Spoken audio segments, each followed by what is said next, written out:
여러분, 오늘 아침에 시계를 보셨나요? 아마 대부분 보셨을 겁니다. 지하철에서 아니면 아침을 챙기면서 휴대폰 화면을 슬쩍 들여다보셨겠죠. 그런데 그때 무심코 스쳐 지나쳤을 그 숫자 60. 1시간은 왜 60분이고 1분은 왜 60초일까요?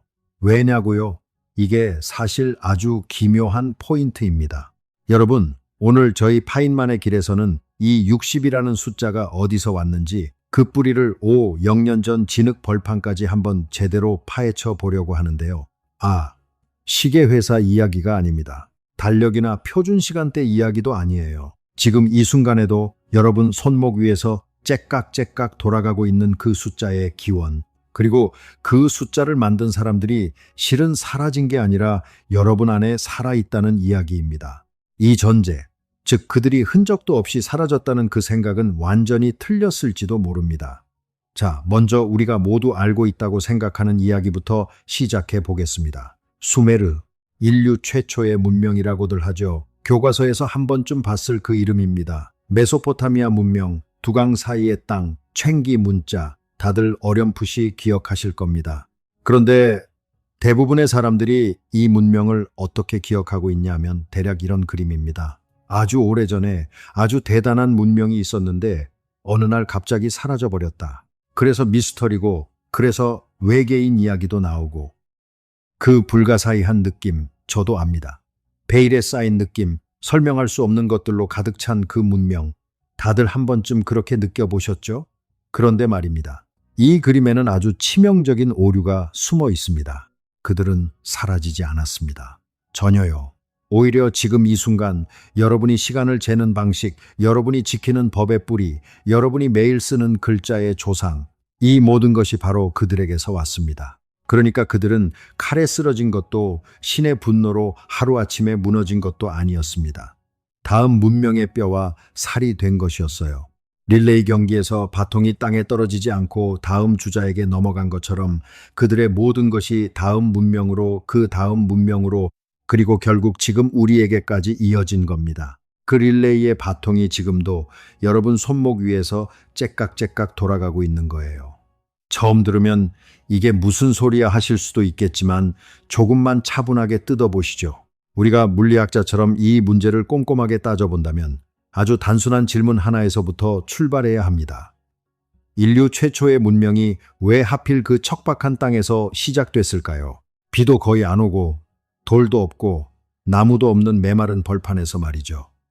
위대한 물리학자 리처드 파인만이 늘 강조했던 게 바로 이겁니다. 어떤 현상을 이해하려면 먼저 그 이면에 숨어있는 전제를 뒤집어 봐야 한다고요. 우리는 보통 이렇게 생각합니다. 자연이 풍요로워야 문명이 피어난다고. 비가 많이 오고 숲이 우거지고 강이 넘쳐야 사람이 모이고 문명이 생긴다고. 그런데 파인만이라면 이렇게 물었을 겁니다. 잠깐, 그 전제가 정말 맞는 거야? 지금의 이라크 남부, 티그리스 강과 유프라테스 강, 두 강 사이에 펼쳐진 평야입니다. 이 땅의 연간 강수량이 어느 정도인 줄 아십니까? 200mm가 채 되지 않습니다.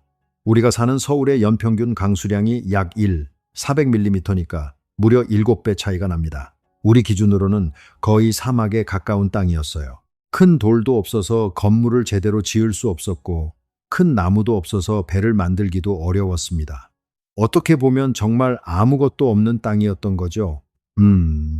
어떻게 설명해 드릴까요? 퇴근길 지하철에서 이런 상상을 해보세요.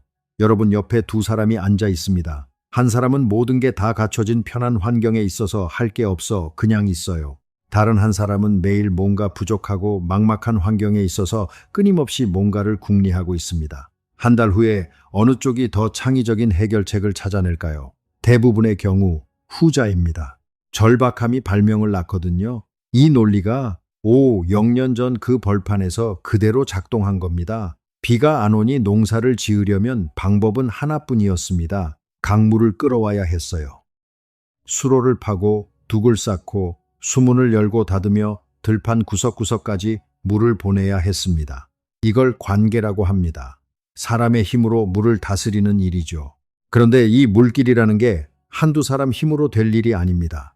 수십 킬로미터를 파야 하고 해마다 무너진 둑을 다시 쌓아야 합니다. 수천 명이 한 마음으로 달라붙어야 겨우 굴러가는 일이었어요.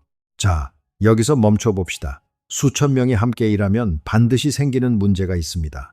누구는 물길 위쪽에서 물을 넉넉히 받고 누구는 맨 끝에서 물이 말라버립니다. 누가 먼저 쓰고 둑이 터지면 누가 책임지느냐. 다툼이 생길 수밖에 없어요. 아파트 한 동 주민들이 수도꼭지 하나를 나눠야 하는 상황을 상상해 보세요.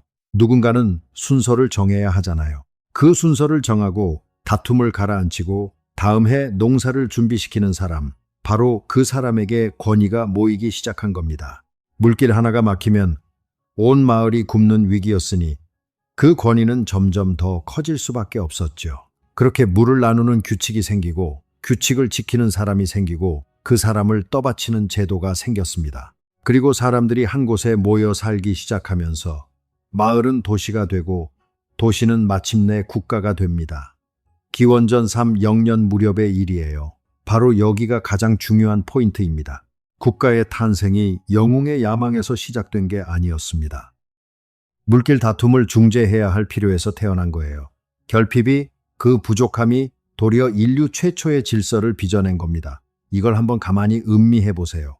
만약 이 땅에 비가 넉넉히 내렸다면 사람들은 굳이 한데 모여 머리를 맞댈 이유가 없었을 겁니다. 비가 오지 않았기 때문에 문명이 시작된 거예요. 지구 역사상 가장 위대한 역설 중 하나가 아닐까요?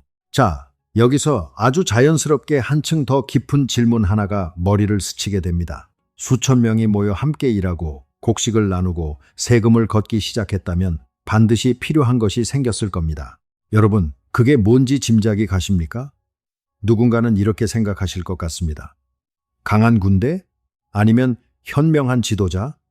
물론 그것도 필요했겠죠. 하지만 그보다 더 근본적인 것이 있었습니다. 바로 기록입니다. 창고에 보리가 얼마나 들어왔는지, 일꾼에게 품초물 얼마 줬는지, 누가 세금을 냈고 누가 안 냈는지, 이 모든 것을 머릿속으로만 기억할 수는 없잖아요. 우리도 약속이 생기면 휴대폰에 메모를 남기죠. 0년 전 그 사람들도 똑같은 고민을 했던 겁니다. 그런데 이 생각에는 숨겨진 전제가 깔려 있습니다. 우리는 기록이 필요하면 글을 쓰면 된다고 당연하게 생각합니다. 하지만 그 당시엔 글자가 없었어요. 그렇다면 그들은 어떻게 했을까요? 처음엔 작은 진흙 덩어리를 빚어서 표시로 썼습니다. 양 한 마리는 이런 모양, 보리 한 자루는 저런 모양으로 빚은 거죠. 이걸 토큰이라고 부릅니다. 일종의 샘플 도구였던 거예요.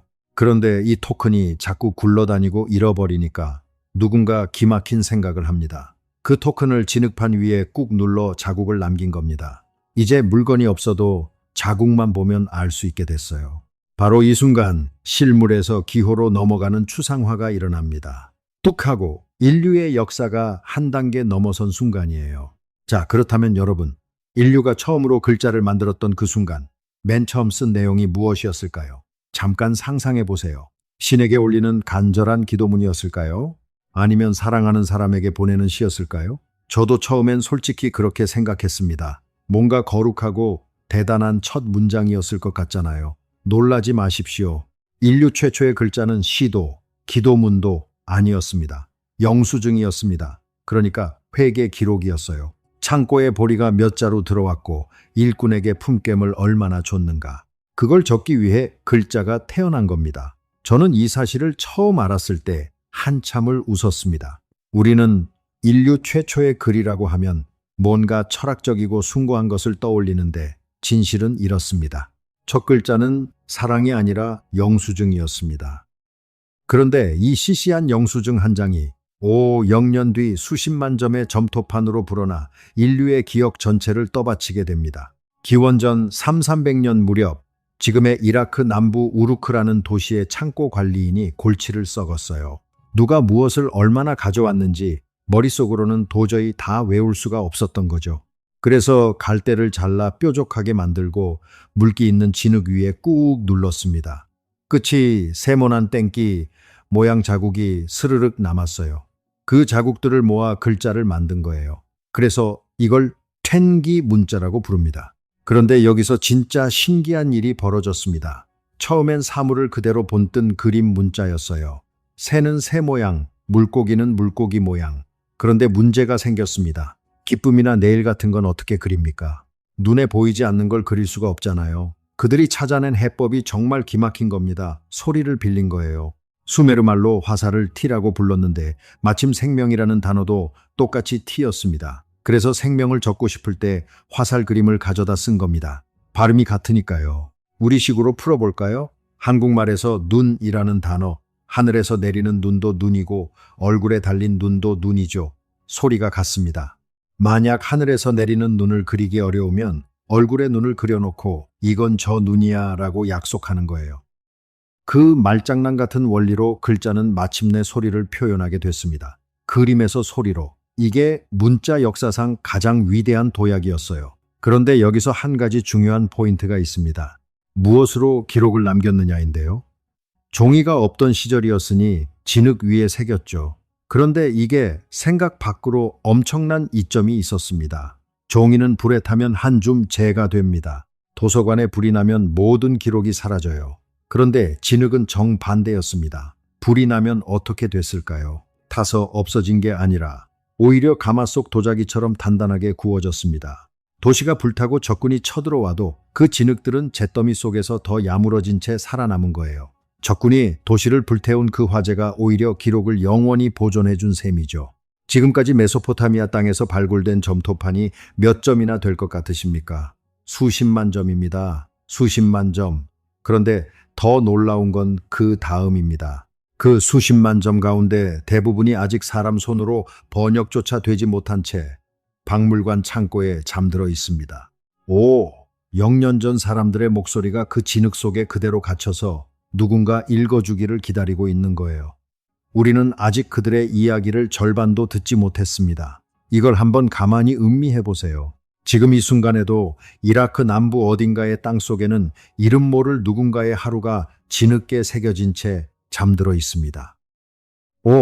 0년 전 그 사람이 그날 무슨 생각을 했는지, 무엇을 팔았는지, 누구와 다퉜는지 그 이야기가 읽히기를 기다리고 있는 겁니다. 바로 여기서부터 상황이 진짜 기묘해집니다. 자, 여기서 아주 자연스럽게 한층 더 깊은 질문 하나가 머리를 스치게 됩니다. 영수증을 적기 위해 태어난 글자, 그 글자로 셈을 하기 시작했다면 그 셈법에는 어떤 비밀이 숨어 있었을까요? 그리고 그게 왜 지금 우리 시계 속 60이라는 숫자와 연결되는 걸까요? 대부분의 사람들은 이렇게 생각합니다. 예로부터 사람은 10을 기본으로 셌을 거라고요. 10손가락이 있으니까요. 실제로 우리가 쓰는 십진법이 바로 그렇습니다. 그런데 이 생각에는 숨겨진 전제가 깔려 있어요. 그게 유일한 방법이라는 전제입니다. 과연 그럴까요? 수메르 사람들은 10이 아니라 60을 기준으로 셈했습니다. 이걸 60진법이라고 부르는데요. 처음 들으면 이상하게 느껴지실 겁니다. 우리는 10개씩 끊어 세는데 워낙 익숙하니까요. 그런데 그들이 왜 하필 60을 골랐는지 그 이유를 알고 나면 오히려 우리 십진법이 불편해 보이기 시작합니다. 비밀은 딱 하나, 나눗셈에 있습니다. 우리가 쓰는 10은 몇 가지 방법으로 나눌 수 있을까요? 둘로 나누면 5, 다섯으로 나누면 2, 딱 두 가지입니다. 셋으로 나누면 딱 안 떨어지고 넷으로 나눠도 안 떨어집니다. 그런데 60은 어떤가요? 명심하세요. 60은 둘로도 셋으로도 넷으로도 다섯으로도 여섯으로도 열로도 열둘로도 열다섯으로도 스물로도 서른으로도 하나를 남김없이 딱 나뉩니다. 나누기에 이만큼 편한 숫자가 없는 거예요. 이렇게 생각해 보세요. 편의점 치킨을 여러 명이 나눠 먹어야 합니다. 2명이 와도, 3명이 와도, 4명이 와도, 6명이 와도 60은 한 조각도 남기지 않고 똑같이 나눌 수 있는 숫자예요. 보리를 나누고 품초를 나누고 땅을 나눠야 했던 그들에게 이보다 더 고마운 숫자가 없었던 겁니다. 그렇게 두 강 사이 들판에서 태어난 이 60이 수메르를 이어받은 바빌로니아로 고스란히 넘어갔습니다. 바빌로니아 사람들은 그 셈법으로 밤하늘의 별과 달을 기록했어요. 그리고 1년이 약 360일인 것을 보고 태양이 하늘을 한 바퀴 도는 길을 360으로 나눴습니다. 동그라미 한 바퀴가 360도인 것도 이 사람들 솜씨예요. 그리고 바로 그 손을 거쳐 60은 시간이라는 옷을 입고 오늘 우리 앞에까지 흘러온 겁니다. 지금 차고 계신 그 시계, 거기 돌아가는 60이라는 숫자가 0년 전 그 벌판 사람들이 릴레이 바통처럼 넘겨준 선물입니다. 우리는 매일 그 선물을 들여다보면서도 그게 어디서 왔는지 단 한 번도 생각해 본 적이 없었던 거예요. 참고로 하루가 24시간인 건 이웃 이집트 사람들이 정한 것입니다. 그런데 그 1시간이라는 단위를 다시 60분으로 또 60초로 잘게 쪼갠 건 분명 이 사람들의 셈법에서 나왔습니다. 그러니까 지금 우리가 시간을 보고 각도를 재는 그 방식이 0년 전 그들의 셈법 그대로인 거예요. 이 릴레이 바통은 한 번도 땅에 떨어진 적이 없었던 겁니다. 자, 이 이야기는 우리를 훨씬 더 깊고 본질적인 진실로 데려갑니다. 숫자를 정교하게 다루고 글자를 발명한 문명. 그렇다면 이들은 단순히 영수증만 쓰고 보리만 셌을까요? 아닐 것 같은 느낌이 드시죠? 사실 이들의 수학 솜씨는 우리가 상상하는 것보다 훨씬 앞서 있었습니다. 학교에서 배운 이름 하나가 있죠. 직각삼각형의 세 변 사이 관계를 밝혔다는 피타고라스. 그런데 그 피타고라스가 태어나기 무려 0년도 더 전에 이 메소포타미아 땅의 사람들은 이미 그 직각의 비밀을 알고 있었습니다. 증명할 물건도 남아 있어요. 바빌로니아 시대의 작은 점토판 플림프턴 322. 거기엔 직각삼각형을 이루는 숫자들이 빼곡히 적혀 있습니다. 그것도 칠판 위 이론으로만 가진 게 아니라 신전을 세우고 땅의 경계를 재는 현장에서 실제로 써먹었어요. 머릿속 지식이 아니라 두 손에 쥔 연장이었던 셈이죠. 그런데 이 문명에서 제가 가장 가슴이 떨렸던 건 따로 있습니다. 숫자도 글자도 아니었습니다. 법이었어요. 자, 여기서 아주 자연스럽게 한층 더 깊은 질문 하나가 머리를 스치게 됩니다. 이 문명이 법을 만들었다면 그 법은 어떤 모습이었을까요? 그리고 그 법이 지금 우리와 어떻게 연결될까요? 많은 분들이 가장 오래된 법이라고 하면 함무라비 법전을 떠올리실 겁니다. 눈에는 눈, 이에는 이로 유명한 그 법이죠. 그런데 함무라비보다 약 350년이나 앞선 법전이 있습니다. 우르남무 법전입니다. 기원전이 100년 무렵 우르의 왕 우르남무가 자기 백성이 지켜야 할 규칙들을 진흙에 또박또박 새긴 거예요. 성문법, 그러니까 글로 적어 남긴 법이 처음 등장한 순간입니다. 그런데 바인만이라면 이렇게 물었을 겁니다. 잠깐, 법을 글로 적는다는 게 그냥 편리함의 문제야? 그것보다 더 깊은 의미가 있는 거 아니야? 바로 여기가 가장 중요한 포인트입니다. 여기서 진짜 중요한 건 누가 더 빨랐느냐가 아닙니다. 더 깊은 무언가가 있어요. 왕이든 노예든 부자든 가난한 자든 모두에게 똑같이 적용되는 규칙을 글로 남긴다는 생각. 내 기분에 따라 벌을 주는 게 아니라 미리 적어둔 약속대로 다스린다는 발상. 그 생각 자체가 바로 이 땅에서 처음 표현된 겁니다. 처음 들으면 코웃음 치실지 모르겠지만 오늘 우리가 누구나 법 앞에 평등하다고 말할 수 있는 그 뿌리가 0년 전 한 왕이 진흙에 글자를 눌러 새기던 그 손끝에 있었던 셈입니다. 이 릴레이 바통이 한쪽은 법의 형태로 우리에게까지 이어진 거예요. 이 대목에서 저는 늘 잠시 멈추게 됩니다. 메마른 벌판에서 비가 오지 않아서 어쩔 수 없이 모여 살게 된 사람들이 결국 인류에게 가장 소중한 것들을 하나씩 빚어냈다는 사실이 새삼 느껴지거든요. 자, 이제 그 문명의 한가운데로 들어가 보겠습니다. 법을 만들고 글자를 발명하고 60진법으로 셈을 하던 그 사람들의 세계 중심에는 무엇이 있었을까요? 평평한 벌판 위에 하늘을 향해 솟아오른 인공산 지구라트입니다. 상상해 보세요. 산이라고는 전혀 없는 완전한 평지. 그 한가운데에 계단처럼 쌓아 올린 거대한 탑이 팡팡 솟아 있습니다. 흙으로 빚어 햇볕에 말린 벽돌 수백만 장을 한 장 한 장 쌓아 올린 거예요. 우르의 대지구라트를 기준으로 보면 바닥 한 변이 64m, 다른 변이 45m, 높이가 약 30m로 추정됩니다. 10층 아파트 높이의 구조물이 평지 위에 우뚝 서 있었던 거죠. 그런데 이 지구라트를 단순히 종교 건물로 생각하시면 안 됩니다. 꼭대기에는 신을 모신 성소가 있었지만 그 아래로 내려오면 곡물을 쌓아두는 창고, 세금을 거두는 사무소, 천을 짜는 작업장, 그리고 백성들의 다툼을 가려주는 법정이 차례로 들어서 있었거든요. 이 말인즉슨 신전이면서 동시에 나라의 곳간이고 은행이고 세무서이고 법원이었다는 겁니다. 우리식으로 말하면 동사무소와 기획재정부와 법원과 성당이 전부 한 건물에 들어가 있는 셈이에요. 그 위에 하느님이 사시는 층이 있고 이것이 도시의 심장이었습니다. 어딘가 익숙하게 들려오지 않습니까? 사람들이 하늘에 닿겠다며 탑을 쌓아 올렸다는 이야기, 성경의 바벨탑입니다. 학계는 바로 이 지구라트가 바벨탑 이야기의 원형이라고 봅니다. 사람들이 하늘에 닿겠다며 벽돌을 쌓아 올렸다는 그 이야기는 메소포타미아 평원에 실제로 서 있던 이 인공산을 본 기억에서 나온 거예요. 그뿐이 아닙니다. 수메르 신화에는 이런 이야기가 있어요. 신들이 시끄러운 인간들을 큰 물로 쓸어버리기로 합니다. 그런데 자비로운 신 엔키가 의로운 한 사람에게 미리 귀뜸을 해요.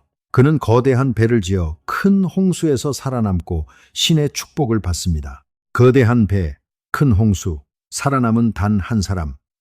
이 이야기가 낯설지 않으시죠? 노아의 방주입니다. 성경의 노아보다 무려 0년이나 앞서 이 이야기가 진흙 점토판에 새겨져 있었던 거예요.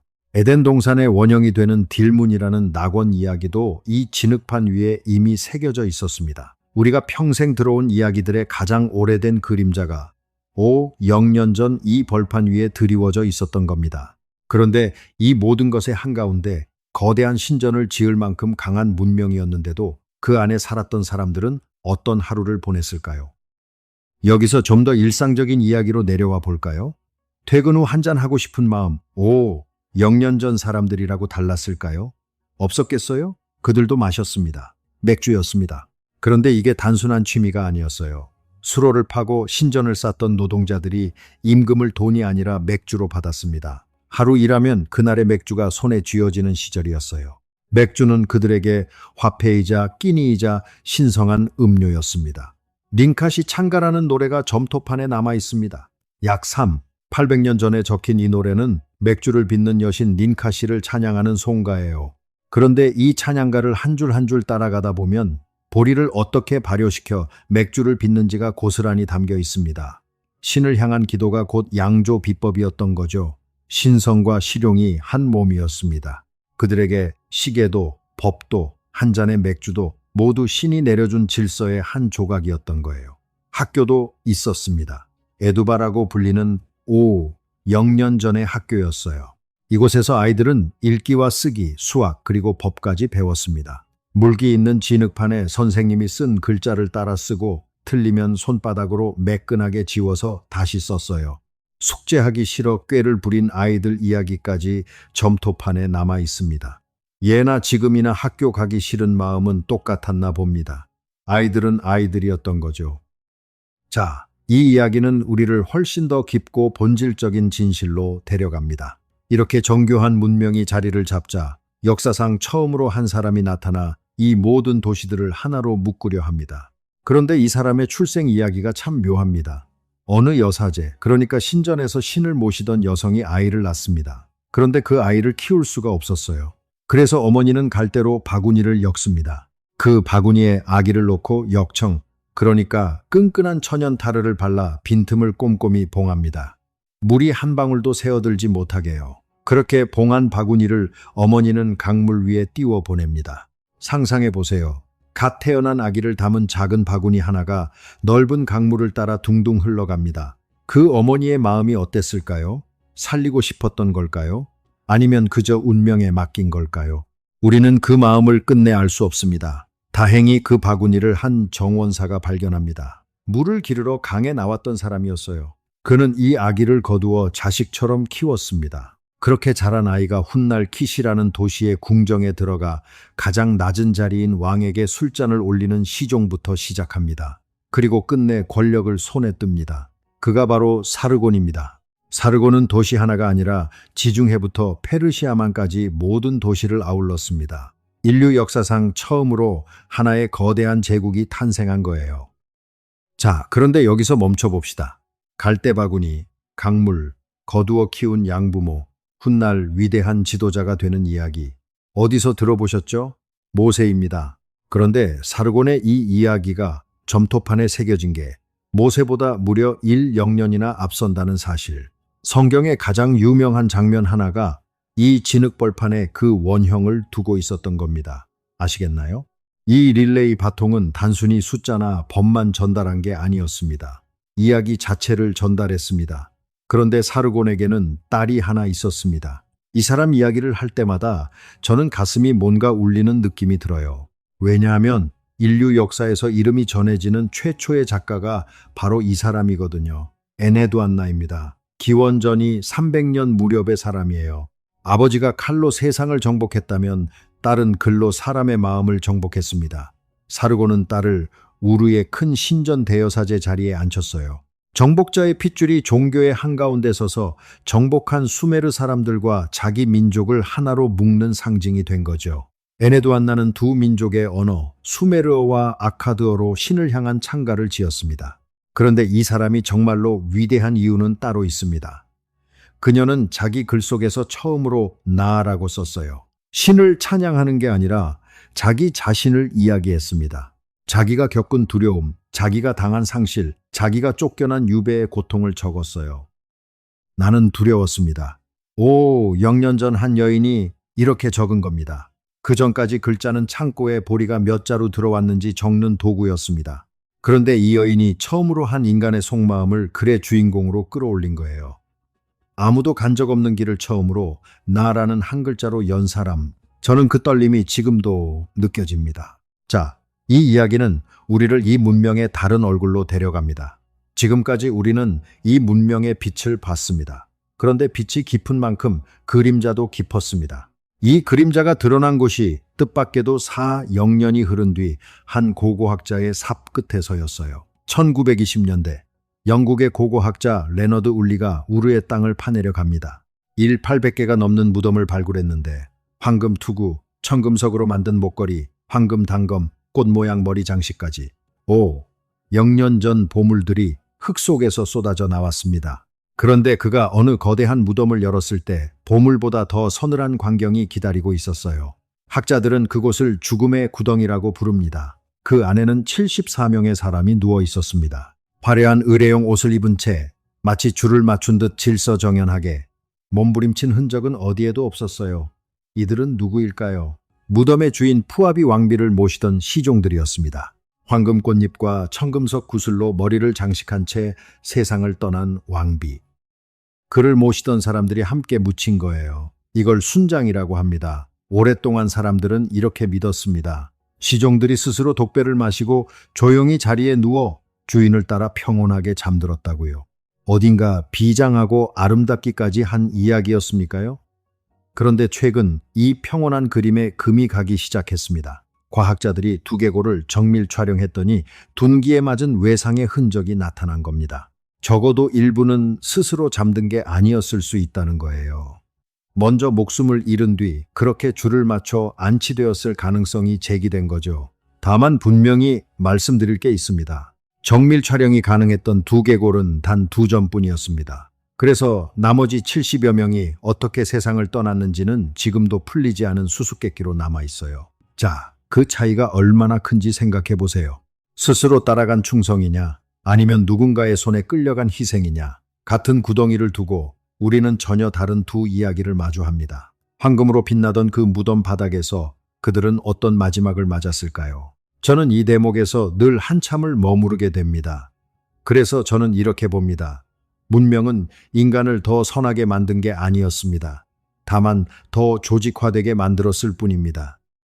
글자와 법과 신전을 가진 그 똑같은 손이 한쪽에서는 인류 최초의 고백, 나는 두려웠습니다를 새기고 다른 한쪽에서는 70명이 넘는 사람을 황금 무덤에 함께 눕혔습니다.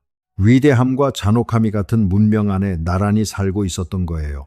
이건 그들만의 이야기일까요? 아니면 어쩌면 우리 이야기이기도 한 걸까요? 자, 이 이야기는 우리를 마지막 그리고 가장 깊은 질문으로 데려갑니다. 이 모든 것을 이룬 사람들이 가장 두려워했던 건 무엇이었을까요? 그리고 그 두려움 앞에서 그들이 찾아낸 답은 무엇이었을까요? 인류 역사상 가장 오래된 문학 작품이 있습니다. 길가메시 서사시입니다. 기원전이 100년 무렵 기록된 이 이야기의 주인공 길가메시는 우루크의 왕이었어요. 그에게는 엔키두라는 둘도 없는 벗이 있었습니다.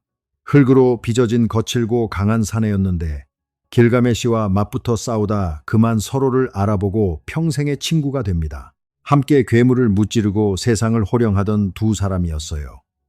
그런데 신들이 그 벗 엔키두의 목숨을 거두어 갑니다. 가장 가까운 사람을 잃은 거예요. 여기서 잠깐 숨을 고르겠습니다. 사랑하는 이를 떠나보낸 그 마음, 여러분도 언젠가 느껴보셨을 겁니다. 아무리 강한 왕도, 아무리 많은 것을 가진 사람도 그 앞에서는 그냥 한 명의 인간이 됩니다. 길가메시가 딱 그랬습니다. 이것습니다. 그는 그날 처음으로 깨달았어요. 자신도 언젠가는 똑같이 세상을 떠난다는 것을. 그래서 그는 왕좌를 버리고 길을 떠납니다. 죽지 않는 법, 영원히 사는 법을 찾아서요. 천신만고 끝에 그가 만난 건 대홍수에서 살아남아 신에게 영생을 받은 단 한 사람, 우트나피시팀이었습니다. 길가메시는 매달립니다. 영원히 사는 비밀을 알려달라고요. 하지만 노인의 대답은 차가웠습니다. 불멸은 신의 것이지 인간의 몫이 아니다. 그래도 길가메시는 포기하지 않았어요. 젊음을 되돌려준다는 신비한 풀 하나를 마침내 손에 넣습니다. 하지만 바로 그때 잠시 한눈을 판 사이에 뱀 한 마리가 그 풀을 물고 스르륵 사라져 버립니다. 그래서 뱀은 허물을 벗으며 다시 젊어지고 인간은 그러지 못한다는 옛 이야기의 뿌리가 바로 이 장면입니다.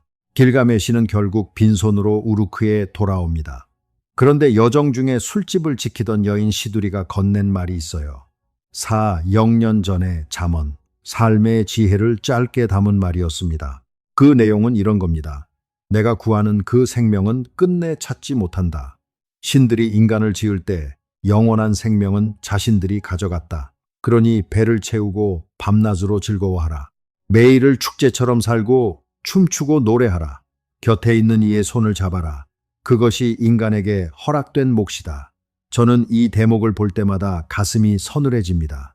영생을 쫓아 세상 끝까지 헤맸던 한 왕이 결국 깨달은 답이 무엇이었을까요? 죽음을 이기는 길은 없다는 것. 그러니 오늘 내 곁에 있는 사람과 따뜻하게 보내는 하루, 그 하루가 인간이 가질 수 있는 가장 큰 영원이라는 것이었습니다. 인생의 절반을 넘게 살아오신 분이라면 2,4,000년 전의 답이 어떤 무게로 와닿는지 아실 겁니다. 이걸 한번 가만히 음미해 보세요. 이건 세상을 바라보는 시점이 아주 중요하게 뒤집히는 순간입니다. 잠깐 생각해 보세요. 우리는 지금까지 이 사람들을 역사책 속의 고대인으로 봤습니다. 시계 속 60의 발명가로 N기 문자의 창시자로. 그런데 지금 이 순간 정말 그런 거리감이 느껴지십니까? 점토판 속에서 발견된 한 편지를 소개해 드리겠습니다. 약 4,000년 전 약속과 다른 불량품을 받은 한 남자가 화가 잔뜩 나서 항해 편지를 진흙에 꾹꾹 눌렀어요. 세계에서 가장 오래된 소비자 불만 편지입니다. 그 내용은 이렇습니다. 나는 당신에게 좋은 구리를 주었는데 당신은 내게 형편없는 것을 보냈다. 내가 얼마나 당신을 믿었는데 다음에 또 그러면 가만히 있지 않겠다. 발굴해보니 그 상인 집에서 다른 피해자들의 항해 편지까지 한 무더기 나왔습니다. 4,000년 전에도 사기꾼은 사기꾼이었던 거예요. 세계에서 가장 오래된 농담도 진흙에 남아 있습니다. 상세한 내용은 자세히 옮기지 못하지만 부부의 일상을 담은 시시콜콜한 농담이었어요. 지금 들어도 픽 웃음이 나올 것 같은 그런 내용입니다. 4,000년의 시간을 건너온 것이 위대한 법전이나 거대한 신전만은 아니었던 거죠. 누군가의 화풀이와 농담, 그 사소한 마음까지 함께 건너온 겁니다. 그래서 저는 분명하게 말씀드릴 수 있습니다. 그들도 우리와 똑같은 사람이었습니다. 사기당하면 화가 났고 퇴근 후 한잔하고 싶었고 죽음이 두려웠고 사랑하는 사람의 손을 잡고 싶었어요. 5,000년이라는 시간이 그들과 우리 사이를 가로막고 있는 것처럼 보이지만 실은 그 마음은 한 번도 달라진 적이 없었던 겁니다. 그리고 한 가지만 더. 우리가 5,000년 동안 수메르 하고 불러온 그 이름, 이 사람들은 단 한 번도 자기 자신을 그렇게 부른 적이 없습니다. 수메르는 후대 아카드 사람들이 붙여준 이름이에요. 그렇다면 그들은 스스로를 뭐라고 불렀을까요? 검은머리 사람들, 그렇게 불렀습니다. 5,000년을 수메르 하고 불러온 그 이름을 정작 본인들은 들어본 적도 없었던 겁니다. 저는 이 한 가지 사실이 한 문명이 얼마나 철저하게 잊혔는지를 보여주는 가장 서늘한 증거라고 봅니다. 자, 이제 이 모든 이야기를 하나로 모아 보겠습니다. 결론부터 말씀드리자면 그들은 사라진 게 아닙니다. 그들을 무너뜨린 건 칼도 외계인도 아니었습니다. 바로 땅 밑에서 천천히 차오른 한 줌의 소금이었어요. 수백 년에 걸쳐 관계용 물이 증발하면서 물속에 녹아있던 소금만 흙 위에 조금씩 쌓여갔습니다. 이걸 염류화라고 합니다. 땅이 짜지자 곡식이 자라지 못했고 사람도 빠져나갔어요. 기원전이 0년 무렵에는 이 지역 인구의 3분의 2가 줄어든 것으로 추정됩니다. 5가구 중 3가구가 빈집이 됐다는 뜻이에요. 그러나 도시는 함락됐어도 사람이 멸종한 게 아니었습니다. 릴레이 경기에서 한 명이 쓰러져도 바통이 다음 주자에게 넘어가는 것처럼 그들의 말과 생활 방식이 이웃 문화에 서서히 녹아들어갔을 뿐이에요. 수메르어는 일상에서 쓰이지 않는 죽은 말이 된 뒤에도 무려 500년이 넘게 학문과 종교의 언어로 살아남았습니다. 마치 유럽에서 라틴어가 일상에서 사라진 뒤에도 오랫동안 학자들의 언어로 남았던 것처럼요. 죽은 말이 500년을 더 산 겁니다. 그들이 만든 60진법, 그들이 세운 성문법, 그들이 노래한 문학은 바빌론이 물려받았습니다. 그리고 그 바빌론의 유산이 그리스로, 로마로, 그리고 아라비아로, 그리고 지금 이 순간 우리에게까지 흘러온 거예요. 릴레이 바통은 단 한 번도 땅에 떨어진 적이 없었습니다. 여러분 생각해 보세요. 지금 이 순간에도 메소포타미아 땅 어딘가에서는 발굴이 계속되고 있습니다. 2023년과 2024년에 이라크 남부에서 500년 된 수메르 왕궁과 신전이 새로 모습을 드러냈어요. 행정문서가 적힌 점토판도 수백 점 함께 나왔습니다. 이들은 지금 이 21세기에도 조금씩 깨어나고 있는 겁니다. 아직도 그들의 더 많은 이야기가 땅속에 잠들어 있어요. 오늘 아침 손목의 시계를 보셨죠? 일시간이 60분인 이유, 이제 아시겠죠? 그들은 사라진 게 아닙니다. 지금 이 순간, 당신의 손목 위에서 돌아가는 시간 속에 살아 있습니다. 당신이 지키는 법 안에, 당신이 쓰는 글자 속에, 당신이 일주일을 헤아리는 그 셈법 속에 그대로 살아있는 거예요. 릴레이 바통은 지금도 돌아가고 있습니다. 여러분의 손 안에서. 그리고 오늘 하루를 마치고 집에 돌아가시거든 잠들기 전에 한 번만 더 생각해 보세요. 지금 내가 숨쉬며 살아있는 이 순간, 내 곁에 있는 사람의 손을 잡을 수 있는 이 순간이 0년 전 길가메시가 그토록 찾아 헤맨 영원이었을지도 모릅니다. 죽음을 두려워하지 마세요. 오늘을 살아가세요. 그것이 0년 전 그들도 그리고 파인만도 우리에게 건네는 가장 단순하고 가장 깊은 답입니다. 긴 이야기 끝까지 함께 해주셔서 진심으로 감사합니다. 그 두 강사의 들판에서 시작된 이야기는 사실 이제 막 문을 연 셈입니다.